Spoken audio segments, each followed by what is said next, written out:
పట్టిసీమ ఎత్తిపోతల పథకం నుంచి గోదావరి జలాలను ఇరిగేషన్ మంత్రి రామానాయుడు విడుదల చేశారు. కృష్ణా డెల్టా ప్రజలు ఎదుర్కొంటున్న తాగునీటి సమస్య పరిష్కారం అవడంతో పాటుగా పంటకు సాగునీరు కూడా అందుతుందని మంత్రి రామానాయుడు తెలిపారు. మరింత సమాచారం మా ప్రతినిధి శివసాగర్ అందిస్తారు. తాగునీరు అవసరాలు తీర్చేందుకు ఒక నెల ముందుగానే రాష్ట్ర ప్రభుత్వం ఇటు గోదావరి జలాలను దిగువకు విడుదల చేస్తున్నారు. పట్టిసీమ ఎత్తిపోతల పథకం నుండి 246 మోటార్లను ఆన్ చేసి మొత్తం 1050 క్యూసెక్ల నీటిని మంత్రి నిమ్మల రామానాయుడు ప్రారంభించారు. దీన్ని సాగునీరుకి ఉపయోగిస్తారని కూడా చెప్తున్నారు. కృష్ణా ఆయకట్టు కూడా ఈ నీరు ఎంతగానో ఉపయోగపడుతుంది. మామూలుగా అయితే ఆగస్టు నెలలో ఈ కార్యక్రమం ప్రారంభిస్తారు, కానీ ఒక నెల ముందుగానే గోదావరికి వరద నీరు చేరుకున్న నేపథ్యంలో అక్కడ గోదావరి వరద ఉధృతిని బట్టి ఇంకా ఎన్ని మోటార్లు ఆన్ చేయాలనేది కూడా దీని మీద ఒక నిర్ణయం అయితే తీసుకుంటారు. మరోపక్క ఇటు పట్టిసీమ ఎత్తిపోతల పథకంతో పాటుగా పురుషోత్తంపట్నం పుష్కర ఎత్తిపోత పథకంతో పాటు తాడిపూడి ఎత్తిపోతల పథకాల నుండి కూడా నీటిని నిమ్మల రామానాయుడు అయితే విడుదల చేశారు. పట్టిసీమ ద్వారా కృష్ణా డెల్టా ప్రజలు ఎదుర్కొన్నటువంటి తాగునీటి సమస్య పరిష్కారం అవడంతో పాటుగా మొదటి ఖరీఫ్ పంటకు కూడా సాగునీరు అందుతుందని అయితే మంత్రి రామానాయుడు చెప్పడం జరిగింది. మనతో సాగునీటి అధ్యక్షుడు ఉన్నాడు, ఏంటి ఆళ్ళ గోపాలకృష్ణ. ఏంటి సార్, ఏంటి ఇప్పుడే ఒక నెల ముందుగానే నీటిని విడుదల చేశారు, ఏంటి ఎలా ఉంది చూస్తుంటే మీకు? ముఖ్యంగా ఆ రోజు మనం ఈ జలవనరుల రంగానికి దూరదృష్టికి ఎవరైనా సరే భారతదేశంలో ఉందంటే ఒక చంద్రబాబు నాయుడు గారికే ఉంది. 2014లో అధికారంలో వచ్చిన నారా చంద్రబాబు నాయుడు గారు పైనుంచి కృష్ణా నది పైనుంచి సాగునీరు రాని పరిస్థితిలో ఏమైందంటే ఇదివరకు మనకి కర్ణాటక మహారాష్ట్ర ఉండేది. తర్వాత రాష్ట్రం విడిపోయినాక తెలంగాణలో కూడా ప్రాజెక్టులు కడతాం, బాబ్లీ ఎత్తు పెంచడం, రకరకాల కారణాల వల్ల సాగునీరు ప్రకాశం బ్యారేజ్కి రాట్లా. ఈ పరిస్థితిలో కృష్ణా డెల్టా ఎండిపోయే పరిస్థితి వచ్చినప్పుడు ఇది ఏదైతే ఉందో ఇప్పుడు ఈ రైట్ కెనాల్ 2 కిలోమీటర్ దగ్గర ఉన్నాం ఆర్ఎంసీ. మనం ఆ రోజు ఎవరూ అడగలా, మేమెవరూ డెల్టా రైతులు మేమెవరూ అడగలా పట్టిసీమ కావాలని.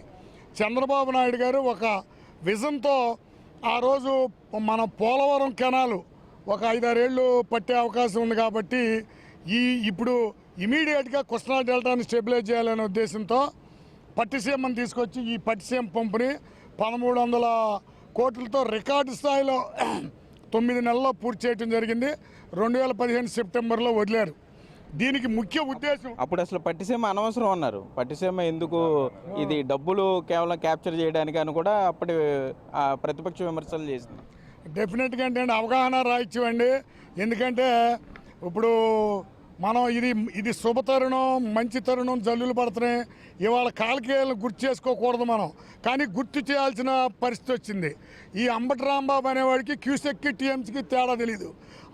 అనిల్ కుమార్కి బుల్లెట్ దిగిందంటాడు. బుల్లెట్ ఎవడికి దిగింది? 5 సంవత్సరాలు నిర్లక్ష్యం చేయటం వల్ల ప్రజలకు దిగింది బుల్లెట్, వాడికి కాదు. అయిపోయాం మేమంతా. ముఖ్యంగా పట్టిసీమ ముఖ్య ఉద్దేశం 80 టీఎంసీలు కృష్ణా డెల్టా తీసుకెళ్ళి అక్కడ పరిరక్షించడానికి చేయటం జరిగింది.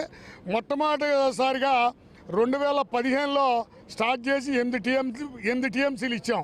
గత తెలుగుదేశం ప్రభుత్వంలో నారా చంద్రబాబు నాయుడు గారి దిశా నిర్దేశంతో 2015 నుంచి 2019 వరకు పట్టిసీమ ద్వారా 358 టీఎంసీలు కృష్ణా డెల్టాకి ఇవ్వటం జరిగిందండి. అంటే కృష్ణా డెల్టా పరిధిలోని కృష్ణా, గుంటూరు, ప్రకాశం, పశ్చిమ గోదావరి ఉమ్మడి జిల్లాల్లో 13 లక్షల ఎకరాల ఆయకట్టులో ఉన్నటువంటి వరి, చేపలు, రొయ్యల చెరువుకి ఇవ్వటం వల్ల ఆ రోజు 2019 ప్రభుత్వం, తెలుగుదేశం ప్రభుత్వం దిగిపోయే నాటికి చూస్తే మొత్తం కృష్ణా డెల్టా వ్యాప్తంగా 13 లక్షల ఎకరాల్లో ఉన్న రైతులకి 45,000 కోట్ల ఆదాయం రావటమే కాకుండా భారతదేశ జీడిపిలో కృష్ణా జిల్లా 2వ స్థానంలో నిలిచింది.